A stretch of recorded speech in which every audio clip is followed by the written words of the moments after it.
अब हम ring gear और पिनियन के बैकलैश समायोजन की पद्धति देखेंगे। हम जानते हैं कि डिफरेंशियल असेंबली में रिंग और पिनियन गियर सही संपर्क प्राप्त करने के लिए मिलान किए गए हैं तथा रिंग गियर टिथ और पिनियन गियर टिथ के बीच के अंतर को बैकलैश कहते हैं। बैकलैश में बहुत कम अंतर होना गियर में अटकाव का कारण बनता है और बहुत ज्यादा बैकलैश आवाज का कारण बनता है। पिनियन के साथ डिफरेंशियल हाउसिंग ले। डिफरेंशियल असेंबली ले। डमी यानी दिखावटी बेरिंग 0502 CAA 0001 ST के साथ डिफरेंशियल असेंबली डिफरेंशियल हाउसिंग में बिना रिंग गियर और शिम्स के साथ स्थापित करें। डायल सूची को चुंबकीय तल के सहारे हाउसिंग पर रखें। डायल गेज सूची का अग्रभाग डिफरेंशियल असेंबली की सतह पर हाउसिंग के ऊपरी सतह को समानांतर और डिफरेंशियल केस के फ्लैंज को लंबवत यानी परपेंडिकुलर स्थापित करें। डिफरेंशियल असेंबली को डायल गेज सूची की दिशा में चरम पर पूरा बल लगाइए। बलपूर्वक दबाए रखते हुए डायल गेज का सूचक 0 पे निर्धारित करें। डायल गेज को 0 पे निर्धारित करने के बाद संपूर्ण ट्रैवल का मापन करने के लिए डिफरेंशियल असेंबली को धीरे धीरे विपरीत दिशा में दूसरी छोर चरम सीमा तक बलपूर्वक धकेलें। यह क्रिया तब तक दोहराएं जब तक हमें संपूर्ण ट्रैवल का समान मापन न मिले। रिंग गियर के बिना संपूर्ण ट्रैवल के इस मापन को हम कहेंगे A। डायल सूचक को निकालें। डिफरेंशियल असेंबली को हाउसिंग से अलग करें। डमी यानी दिखावटी बेरिंग को निकालें। रिंग गियर को डिफरेंशियल केस के ऊपर स्थापित करें।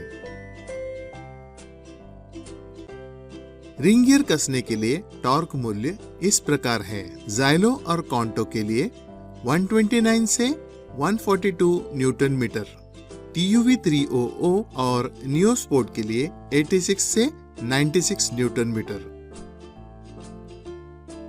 डमी यानी दिखावटी बेरिंग को डिफरेंशियल केस पर स्थापित करें। डिफरेंशियल असेंबली को हाउसिंग में रखें। डायल सूची को चुंबकीय तल के सहारे हाउसिंग पर रखें। डायल गेज सूची का अग्रभाग रिंग गियर के किसी भी एक बोल्ट हेड की सतह पर हाउसिंग के ऊपरी सतह को समानांतर और डिफरेंशियल असेंबली को लंबवत यानी परपेंडिकुलर स्थापित करें। डिफरेंशियल केस असेंबली को पिनियन गियर से दूर डायल सूची की तरफ बलपूर्वक धकेलें। बलपूर्वक दबा के रखते हुए डायल गेज का सूचक 0 पर निर्धारित करें।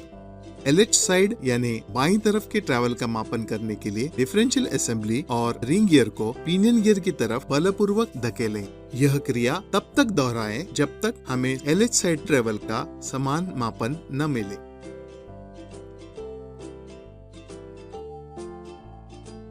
LH साइड यानी रिंग गियर के साथ बाईं तरफ के इस मापन को हम कहेंगे B। अब हमारे पास 2 मूल्य हैं और वह इस प्रकार है। संपूर्ण ट्रैवल रिंग गियर के बिना है A और LH side travel ring gear के साथ है B। अब हम नीचे दिए हुए सूत्र की सहायता से RH साइड यानी दाहिनी तरफ के ट्रैवल C का अनुमान लगा सकते हैं। RH side travel C is equal to संपूर्ण travel A minus LH side travel B। अंतिम शिम पैक के आकार की गणना।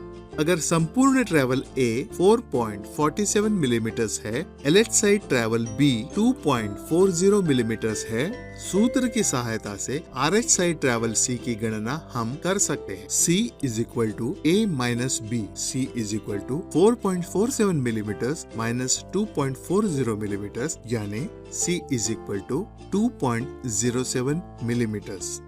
अब हम सूत्र की सहायता से बैकलैश समायोजन के लिए आवश्यक शिम पैक के आकार की गणना कर सकते हैं। बैकलैश और बेरिंग पूर्वभार के लिए हमें अंतिम शिम पैक मूल्य से एक स्थिर मूल्य को मिलाना या निकालना आवश्यक है। बैकलैश के लिए RH साइड ट्रेवल मापन में 0.15 मिलीमीटर्स मिलाएं। C plus 0.15 millimetres LH side travel मापन से 0.15 मिलीमीटर्स निकालें। B minus 0.15 millimetres. प्रीलोडिंग यानी पूर्वभार के लिए साइड बेरिंग के प्रीलोडिंग यानी पूर्वभार के लिए दोनों बाजू में यानी RH साइड और LH साइड में 0.075 मिलीमीटर शिम को जोड़ें। इन सभी मुद्दों को ध्यान में रखते हुए हमारा अंतिम शिम पैक का आकार है RH साइड शिम के लिए RH साइड ट्रैवल C अधिक प्रीलोडिंग यानी पूर्वभार मूल्य अधिक बैकलैश मूल्य 2.07 plus 0.075 plus 0.15 is equal to 2.295. RH side shim 2.295 millimetres. LH side shim के लिए LH side travel B plus पूर्वभार मूल्य माइनस बैकलैश मूल्य 2.40 प्लस 0.075 minus 0.15 that is 2.325.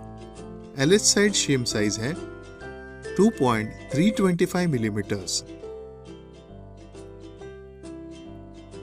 शिम के आकार के गणना के बाद डायल सूची को अलग करें। डमी बेरिंग के साथ डिफरेंशियल असेंबली को बाहर निकालें। डमी बेरिंग को निकालें। डिफरेंशियल साइड बेरिंग को भीतर डालें। गणना के अनुसार RH और LH शिम्स को बेरिंग के बाहरी ओर डालें। मैलेट यानी लकड़ी के हथौड़े की सहायता से डिफरेंशियल केस असेंबली को कैरियर पर स्थापित करें। बेरिंग कैप लगाएं। चुंबकीय डायल गेज स्टैंड की मदद से डायल गेज को रिंग गियर पे हाउसिंग की ऊपरी सतह से समानांतर और उत्तल यानी कॉन्वेक्स साइड टूथ प्रोफाइल को 90 डिग्रीज पे समायोजित यानी एडजस्ट करें। डायल सूचक के सहारे रिंग गियर और पिनियन बैकलैश जांच लें।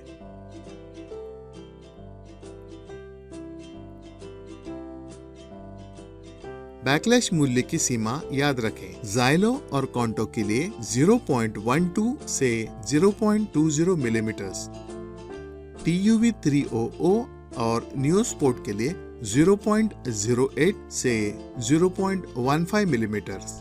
अगर यह हमारे दर्शाए गए सीमा के भीतर है तो यह असेंबली सही है और उपयोग के लिए तैयार है। अधिक बैकलैश रिंग गियर को पिनियन के समीप लाने से ठीक किया जा सकता है। कम बैकलैश रिंग गियर को पिनियन से दूर हटाने से ठीक किया जा सकता है।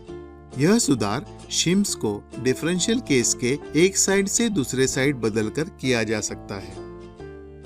बैकलैश समायोजन शिम्स स्थान महिंद्रा गाड़ियां जाइलो, कॉन्टो, नियोस्पोर्ट और TUV300 के लिए बैकलैश समायोजन शिम्स का स्थान गियर कैरियर हाउसिंग में डिफरेंशियल बेरिंग कप के नीचे है।